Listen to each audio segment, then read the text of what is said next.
शर्तियाँ अलग निकाल दी। बहुत खूब दूल्हा भाई हुजूर, हमने आमाले हुकूमत को तनख्वाहें तकसीम कर दी हैं इजाफे के साथ। अब कुछ मजीद रकम दरकार होगी। क्या कह रहे हो बिरादर निस्बती? सुबह शाही खजाने से 2 थैले अशरफियों से लबरेज ले गए थे तुम। तनख्वाहें जो अदा हो गई, अब तो हमारे पास दमड़ी तक नहीं बची। अगर आपको यकीन नहीं आता तो आप हमारी तलाशी ले लीजिए। हमें तुम्हारी दयानत पर कोई शक नहीं, मगर तनख्वाहों में इजाफे की क्या जरूरत थी? ये शहजादा मुअज्जम का हुक्म था। इन्होंने फरमाया कि अहलकारों को तनख्वाहें ज्यादा दी जाएं तो वो रिश्वत कम लेते हैं। ये तुमने कहा शहजादे?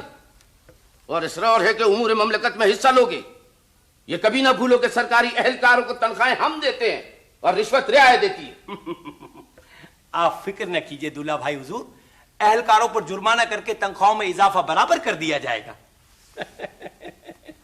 आप ये फहरिस्त मुलाहिजा फरमाइए इस माह के अखराजात की। तनख्वाह वजीर सकाफत 50 अशरफियां, दस्तखत मौजूद। तनख्वाह वजीर इत्तलात 50 अशरफियां, दस्तखत मौजूद। और ये निशान अंगूठा किसका? वजीर तालीम का। मैं कहती हूँ कि अपने शहजादे को वजीर तालीम क्यों ना बना दिया जाए? भाई काम तो कुछ है नहीं, दिल लगा रहेगा बच्चे का। नहीं नहीं नहीं नहीं, हम सिर्फ दरबार में बैठना चाहते हैं। आइए चलिए ना अब्बा हुजूर। बहुत जिद्दी है हमारा वली है, बिल्कुल हमारी तरह। हम भी नौजवानी में अपने अब्बा हुजूर से इसी तरह जिद किया करते थे कि तख्त सल्तनत पर बैठेंगे। तो फिर कैसे बैठे?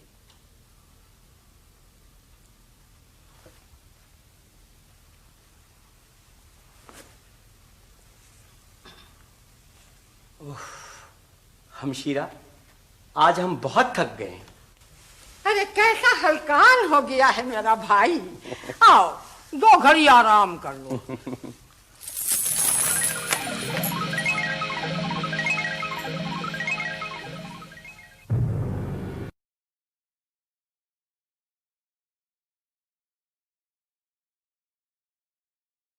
वजीर मोहतरम, आलीजा, आज हम तखलिये में आपसे कुछ गुफ्तगू फरमाना चाहेंगे। हुक्म की तामील होगी आलीजा, लेकिन इंसाफ का वक्त हो गया है और आपका हुक्म है कि इंसाफ में ताकीर नहीं होनी चाहिए। बहुत खूब, तुमने सही याद दिलाया। हुजूर के इंसाफ पर आज ही एक ताजा कसीदा मौजू हुआ है, अर्ज किया है। हमें चुप रहो यार। एक तो हम इस दरबारी शायर से बड़े तंग हैं अब्बा हुजूर, जब देखो एक नया कसीदा लिख के ले आता। अंदाज़े गुफ्तगू में दरबार के आदाब महफूज रहे शहजादे। वजीर मोहतरम इस बात से शाकी हैं कि आप दरबार के आदाब से बेबहरा हैं। बहरे नहीं हैं हम, मगर कोई कब तक कसीदे सुने? हमेशा कसीदों में इंसाफ रह जाता है। इंसाफ होगा, जरूर होगा। ये कौन बूढ़ा पाबजौला? शायद कोई गलत फहमी हुई आलीजा। ये शहर के मकतब के सदर मुदर्रिस हैं। रहम फरमाइए आलीजा, मैं बेगुनाह हूं। बेगुनाह? महल के जेर साया मदरसा बनवा लिया और कहती हो मैं बेगुनाह हूं। मदरसा बहुत जरूरी था अब्बा हुजूर। असल परेशानी की वजह तो महल है। जब कोई फरियादी महल में इंसाफ की घंटी बजाता है, बच्चे मदरसे में छुट्टी कर लेते हैं। खामोश। इस पर और कौन सी फर्द जुर्म आयद है दरोगा शहर? आलीजा, इस शख्स ने तबका उमरा के एक बच्चे को अपने मकतब में दाखिला देने से इनकार कर दिया था। इसकी ये जुर्रत! हम ये क्या सुन रहे हैं वजीर तालीम? मैं ला इल्म आलम पना, ये मामला मेरे गोशे गुजार नहीं हुआ। मैं अर्ज करता हूं आलीजा, रईस शहर के भांजे पिछले इम्तिहान में नाकाम हो गए थे, लिहाजा इस शख्स ने उन्हें अगली जमात में दाखिला देने से इनकार कर दिया, जबकि ऐन उसी वक्त एक सब्जी फरोश का बेटा मकतब में दाखिल कर लिया गया। बहुत अच्छे, शाबाश शाबाश। हद अदब शहजादी, हम हुक्म देते हैं रईस शहर के भांजे को मकतब में दाखिला दिया जाए। اور صدر مدرس کو زندہ میں.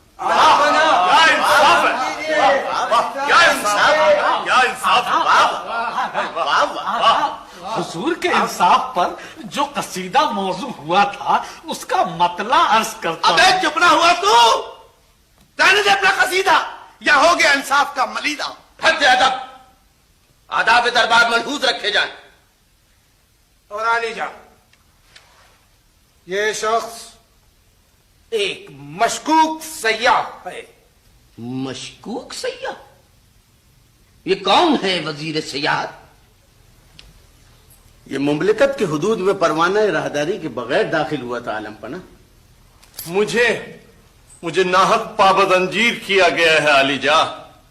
میں مشکوک نہیں ہوں، مورخ ہوں. مورخ ہو؟ خوب. گویا تاریخ اپنے آپ کو دہرا رہی ہے. علم و فن کی شمع کو پروانہ راہداری کی ضرورت نہیں ہوتی ذل الہی. روشنی سے کون کہہ سکتا ہے کہ وہ گھر کی روزن سے باہر نہ جائے. کہاں سے آئے ہو تم؟ ملک خدا داد سے، اور اب ملک نیک آباد کا قصد ہے. وہاں کی تاریخ لکھنا چاہتا ہوں میں. ملک کے نیک آباد کی تاریخ لکھو گے؟ ہماری تاریخ نہیں لکھو گے؟ جی، تاریخ کے لیے ماضی بھی ضروری ہے علی جا. اور ایک مورخ کے لیے اس کا مستقبل بھی ضروری ہے، چاہے وہ اس کی سانس کا اگلا ہی لمحہ کیوں نہ ہو. لیکن علی جا، میں تو وہاں. تم ہماری تاریخ لکھو گے. وزیر محترم، ہم حکم دیتے ہیں کہ اس مورخ کو شاہی خلعت اور سرکاری قلم عنایت کیا جائے. حکم کی تعمیل ہوگی علی جا. دروغہ شہر، وزیر محترم، انہیں رہا کر کے گوشہ تاریخ نویسی میں پہنچا دیا جائے. جو واہ کیا فیصلہ. سرکاری قلم سے تو اتنی شاندار تاریخ لکھی جائے گی کہ جتنے شاندار قصیدے میں لکھتا ہوں، مثلا آج جو قصیدہ میں نے تحریر کیا ہے اس کا مطلع کچھ یوں ہے. مطلع ابے انصاف کے بیچ میں اپنا مطلع ان قیدیوں کا کیا حشر ہوگا پہلے یہ بتلا. یہ دونوں قیدی کون ہے وزیر محترم؟ علی جا، یہ دونوں جھگڑا کرتے ہوئے گرفتار کیے گئے ہیں. دروغہ شہر، ان کی فرد جرم شہنشاہ کے روبرو پیش کی جائے. شہنشاہ معظم، ان میں سے ایک شخص کرایہ دار ہے اور دوسرا مالک مکان. میں کرایہ دار ہوں حضور. کرایہ پابندی کے ساتھ ادا کرتے ہوئے گزشتہ کئی سالوں سے اس کے مکان میں رہ رہا ہوں. آج نیا تندور لگانے کے لیے صحن میں کھدائی کر رہا تھا تو یہ اشرفیوں سے بھرا دیگچہ نکلا. یہ دیگچہ مجھے ملنا چاہیے بندہ پرور. علی جا، ملاحظہ فرمائیے، صبح سے یہی جھگڑا ہے. یہ شخص کہتا ہے کہ مالک مکان ہے لہذا دیگچہ اس کا ہوا. یہ شخص کہتا ہے کہ کرایہ دار ہے، قانونی وکیل ہے لہذا دیگچہ اس کا ہوا. اب یہ علی جا خود فیصلہ فرمائے کہ دیگچہ کس کا ہوا. انصاف ہوگا، ضرور ہوگا. ہم اس نتیجے پر پہنچے ہیں کہ دیگچہ مالک کے مکان کا ہے، لیکن جو قانونی مکین ہے اس کا حق بھی تسلیم ہونا چاہیے. لہذا شاہی خزانے سے ایسا ہی دیگچہ اشرفیوں سے بھر کر اس کرایہ دار کو بخشا جائے تاکہ یہ بھی اس خوشی سے محروم نہ رہ سکے. علی جا، شاہی خزانے سے دور ہوں گی محرومیاں اور اوپر سے کہتے ہو کہ امور مملکت میں حصہ لو گے. مگر ہم تو یہ عرض کر رہے تھے علی جا. خاموش رہو. ہمارا انصاف کہتا ہے کہ زمین مملکت کی ہے جس سے یہ دفینہ نکلا، اور مملکت ہماری. لہذا اشرفیوں سے بھرا ہوا یہ دیگچہ شاہی خزانے میں جمع کیا جائے. کیا فیصلہ ہے؟ کیا فیصلہ فرمایا؟ اسی مناسبت سے قصیدہ عرض کیا ہے. قصیدہ